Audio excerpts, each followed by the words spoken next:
12 नवंबर 2024 मंगलवार को मुख्यमंत्री डॉक्टर मोहन यादव की अध्यक्षता में मंत्रालय में कैबिनेट की बैठक हुई संपन्न। लिए गए महत्वपूर्ण निर्णय। कैबिनेट में लिए गए निर्णयों की शिक्षा मंत्री राव उदय प्रताप सिंह ने पत्रकारों को दी बिंदुवार जानकारी। उन्होंने कहा कि आज का दिन नवकरणीय ऊर्जा के नाम किया जाए तो कोई अतिशयोक्ति नहीं होगी। नवीकरणीय ऊर्जा के क्षेत्र में मध्य प्रदेश मील का पत्थर साबित होगा। मध्य प्रदेश पहला राज्य है जो मुरैना में सोलर पावर को स्टोरेज करने की क्षमता को विकसित करने जा रहा है।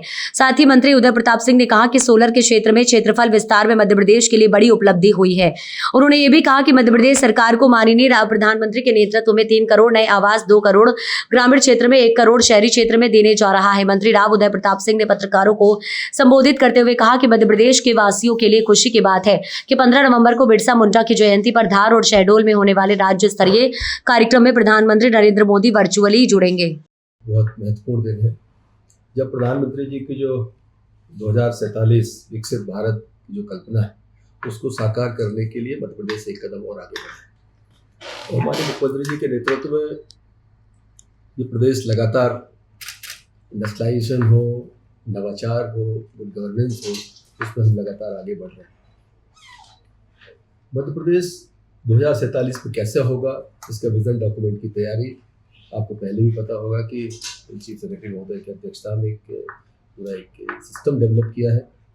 और आज माननीय मुख्यमंत्री जी ने मंत्रि परिषद से आग्रह भी किया है कि सब इसकी तैयारी में जुटें और इसकी समीक्षा करें और निर्धारित समयावधि में जब ये विजन डॉक्यूमेंट तैयार होकर कैबिनेट के पास आए तब वो पूरी तरह से जो मोदी जी के सपनों का मध्य प्रदेश है, मोदी जी के सपनों के भारत को बनाने वाला मध्य प्रदेश है, उसमें पूरी उसकी पार्टिसिपेशन रहे, उसकी सहभागिता रहे, ये अपेक्षा माननीय मुख्यमंत्री जी ने आज सभी हमारे कैबिनेट के अंदर सदस्यों से मध्य प्रदेश में ऊर्जा के क्षेत्र में आज हुआ है। और मुझे लगता है कि ये आगे आने वाले वर्षों में एक मील का पत्थर साबित होने वाला है।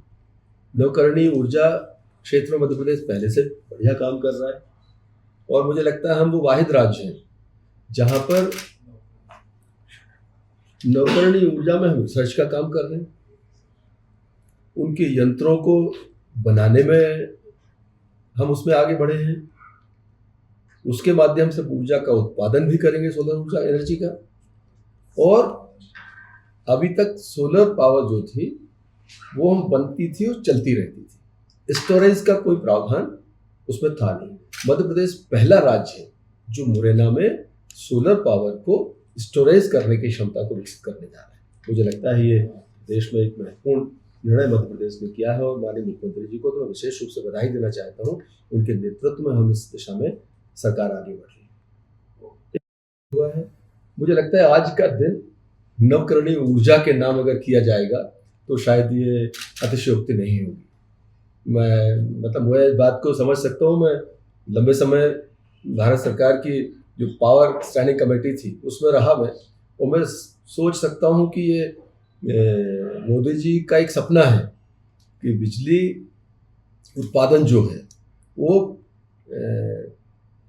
सौर की तरफ और विंड की तरफ समय के साथ बढ़ना चाहिए और आज हमारी सरकार उसमें आगे बढ़ी है। काम कर रहे थे वहाँ पर पहले लगभग 214 एकड़ भूमि सरकार पहले दे चुकी थी वहाँ पर, और जो मांग और जिस हिसाब से हमारी जो तैयारी है 314 एकड़ लैंड की और आवश्यकता थी।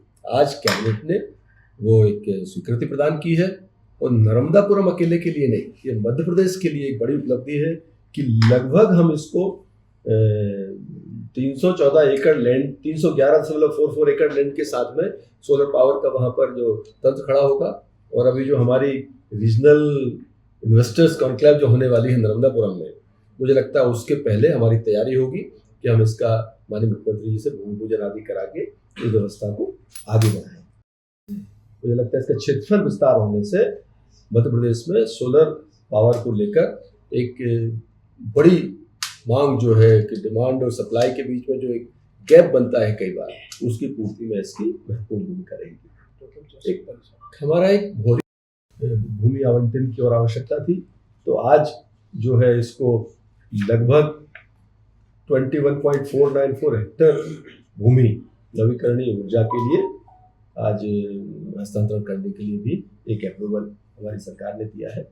और NITSER का जो अधिनियम के तहत 2008 में की गई थी, संस्थान विशुद्ध एवं अनुप्रयुक्त विज्ञान में अनुसंधान के क्षेत्र में विश्वस्तरीय एवं उत्कृष्ट कार्य कर रहा है। प्रस्तावित अनुसंधान केंद्र का प्रमुख उद्देश्य सोलर सेल की दक्षता में वृद्धि करना, ऊर्जा के नुकसान को कम करने के अलावा पवन ऊर्जा सहित नवीकरणीय ऊर्जा के अन्य स्रोतों में विश्व स्तरीय अनुसंधान को बढ़ावा देना है। इसमें मुझे लगता है कि आज की स्वीकृति के कारण इसमें बड़ा लाभ मिलने वाला है। यहाँ पर हुआ है कि जब हमारी सरकार माननीय प्रधानमंत्री जी के नेतृत्व में तीसरी बार NDA की सरकार बनी, तो प्रधानमंत्री जी ने, अगर मैं तारीख समझ पा रहा हूँ, 6 अगस्त की तारीख में भारत सरकार ने अपनी कैबिनेट में देश के अंदर आवास योजना 3 करोड़ नए आवास, 2 करोड़ ग्रामीण क्षेत्र में, 1 करोड़ शहरी क्षेत्र में जो आवास बनाने का एक कैबिनेट अप्रूवल देश में आया था। मध्य प्रदेश को भी उसमें लक्ष्य मिला है। और आज हमारी मंत्रिपरिषद ने माननीय मुख्यमंत्री जी के नेतृत्व में उसको भी अप्रूव किया है कि आगे आने वाले समय में हमारी जो आवास की योजना है उस पर भी शहरी और ग्रामीण क्षेत्रों में समान रूप से लोगों को लाभ मिलेगा। और स्वयं की भूमि पर लगभग 2.5 लाख रुपए सरकार उस पर देने वाली है। और आवास के क्षेत्र में पैसा जाने से एक साइकिल विकास की बढ़ती है। आदमी के पास पैसा जाता है, फिर वो पैसा बाजार में जाता है, स्टील इंडस्ट्री को फायदा होता है, ईंट बनाने वाले को फायदा होता है, कारपेंटर को फायदा होता है, चिनाई वाले को, तो पूरा एक सिस्टम चलता है। तो मध्य प्रदेश में उस योजना के लागू होने से भी काफी लाभ है। मुख्यमंत्री जी ने अपेक्षा की है कि धार शहडोल में राज्य स्तरीय आयोजन होंगे और प्रधानमंत्री जी उन आयोजनों में वर्चुअली जुड़ेंगे।